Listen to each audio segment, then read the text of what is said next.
Hi friends, मेरा नाम है रोहतास और आज है 28 नवंबर और 28 नवंबर की जितनी महत्वपूर्ण करंट अफेयर है वह आपके लिए लेकर आया हूँ। यह आपके आने वाले एग्जाम के लिए बहुत महत्वपूर्ण है, तो इसे लास्ट तक जरूर देखना। तो आइए शुरू करते हैं। किसे 2025 का आधिकारिक रूप से वर्ल्ड स्ट्रॉन्गेस्ट वुमेन का खिताब मिला है? तो सही आंसर है option number B, Andrea Thompson. Andrea Thompson को हाल ही में जो है वर्ल्ड स्ट्रॉन्गेस्ट वुमेन का खिताब दिया गया। पहले यह खिताब जैमी बुकर को दिया गया था, लेकिन जैमी बुकर को अयोग्य घोषित कर दिया गया है और उसके बाद यह दोबारा से एंड्रिया थॉम्पसन को दिया गया है। ये है एंड्रिया थॉम्पसन, जिन्हें हाल ही में वर्ल्ड स्ट्रॉन्गेस्ट वुमेन का खिताब दिया गया है। शुरुआत में जैमी बुकर को 2025 का की प्रतियोगिता का विजेता घोषित किया गया था, क्योंकि उन्होंने अधिकतम 47 अंक प्राप्त किए थे। लेकिन बाद में जो आयोजकों ने पाया कि बुकर जो है वो बायोलॉजिकली मेल है, यानी कि जन्म के समय पुरुष थे, जो नियमों के उल्लंघन था, क्योंकि प्रतियोगिता महिलाओं के वर्ग के लिए है। यानी कि जो यह बचपन में जो है पुरुष थे, बाद में जेंडर चेंज करके महिला बने हैं, इसलिए इन्हें अयोग्य घोषित किया गया है। और ये देख सकते हैं, यह है जैमी बुकर, जिन्हें जन्म आधारित पहचान नियमों के उल्लंघन के आरोप में इनसे यह खिताब वर्ल्ड स्ट्रॉन्गेस्ट वुमेन का खिताब छीन लिया और यह खिताब इसे दिया गया एंड्रिया थॉम्पसन को।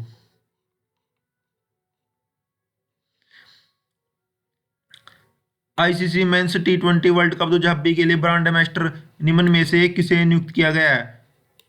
तो सही आंसर है option number B C, Rohit Sharma. हाल ही में जो है श्रीलंका और भारत मिलकर जो T20 वर्ल्ड कप 2025 की जो है मेजबानी कर रहा है, और इसके लिए रोहित शर्मा को जो है ब्रांड एम्बेसडर घोषित किया गया है। ये देखते हैं ICC man T20 world cup 2026 brand ambassador Rohit Sharma. तो ये है रोहित शर्मा जी, जिन्हें हाल ही में ब्रांड एम्बेसडर घोषित किया गया है T20 वर्ल्ड कप के लिए। और यह जो है 7 फरवरी को शुरू होंगे और 8 मार्च तक चलेंगे। और कहाँ पर होंगे? भारत और श्रीलंका जो है इसकी मिलकर मेजबानी कर रहा है, भारत और श्रीलंका में आयोजित किए जाएंगे। 53वें इंटरनेशनल एमी अवार्ड में एना मैक्सवेल मार्टिन को किस ड्रामा सीरीज के अभिनय के लिए जो है सर्वश्रेष्ठ अभिनेत्री का पुरस्कार मिला है? तो हाल ही में जो 53वें इंटरनेशनल एमी अवार्ड में आयोजित किए गए थे, उसमें जो एना मैक्सवेल मार्टिन है, उन्हें ड्रामा सीरीज के लिए अभिनय के लिए जो सर्वश्रेष्ठ अभिनेत्री चुना गया है। तो उनकी जो है वह है अंटिल आई किल के लिए। तो अंटिल आई किल के लिए यह एक ड्रामा सीरीज है जिसमें उन्होंने यह एना मैक्सवेल और जिन्होंने मार्टिन की यूके के limited drama series until I kill you में जो है अपना डेलिया बोलमर की भूमिका निभाने के लिए प्रतिष्ठित पुरस्कार दिया गया है। तो जो एना मैक्सवेल है वह एक ड्रामा सीरीज है जिसका नाम है अंटिल आई किल यू, में जो डेलिया बोलमर की जो इन्होंने भूमिका निभाई थी, जिसके लिए इन्हें यह पुरस्कार दिया गया है, सर्वश्रेष्ठ अभिनेत्री का पुरस्कार एमी अवार्ड में। वर्ष 2025 का लोकनायक फाउंडेशन साहित्य पुरस्कार के लिए किसे चुना गया है? तो आंसर है ऑप्शन नंबर बी, वेलामाला सिमन्ना। तो ऑप्शन बी राइट आंसर। वेलमाला सिमन्ना को हाल ही में जो है वह लोकनायक फाउंडेशन साहित्य पुरस्कार लिए चुना गया है, और इन्होंने तेलुगु साहित्य में अपना महत्वपूर्ण योगदान दिया, और यह तेलुगु भाषियों के लिए ही यह पुरस्कार दिया जाता है। इसमें 2 लाख रुपए की नगद राशि दी जाती है और इसके लिए चुना गया है। लेकिन यह जो पुरस्कार समारोह है 18 जनवरी 2026 को आयोजित किए जाएंगे, यानी कि जब इस दिन इन्हें यह सम्मान दिया गया है, वेलमाला सिमप्पा को दिया जाएगा। हाल ही में मैप माई इंडिया मैपल्स ने जूहो के साथ साझेदारी की है। इस साझेदारी का मुख्य उद्देश्य क्या है? तो उसका उद्देश्य है Zoho, option B, Zoho CRM में उन्नत लोकेशन इंटेलिजेंस सुविधाओं को इंटीग्रेशन करना।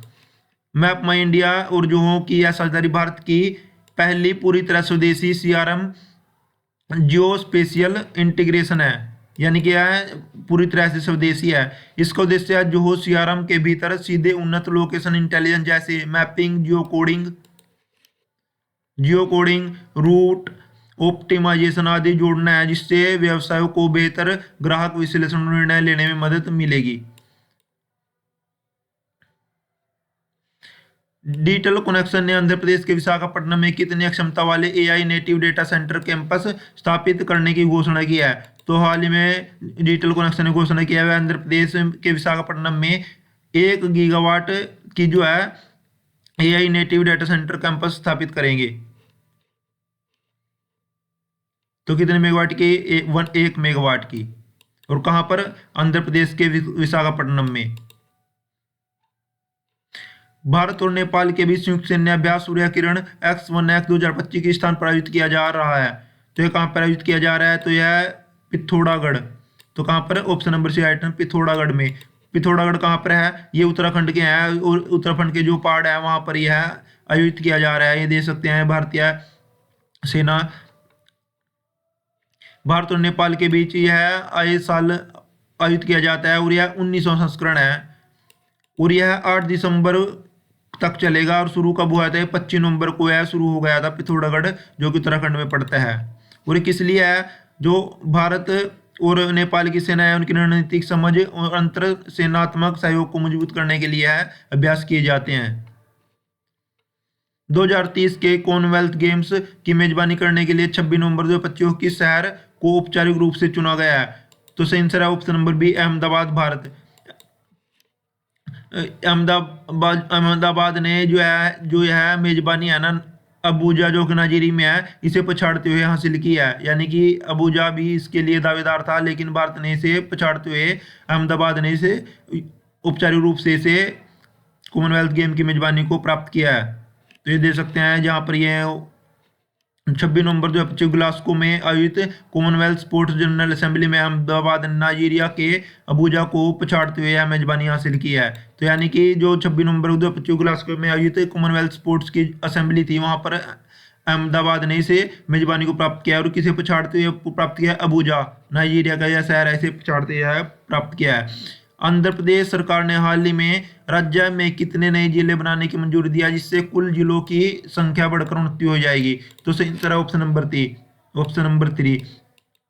तो पहले जो है वहां पर कितने जिले थे? तो 26 जिले थे, लेकिन अब 3 और नए जिले गठन को मंजूरी दी है, जिसके बाद इनकी संख्या बढ़कर 29 हो जाएगी। और 3 जिले कौन कौन से हैं?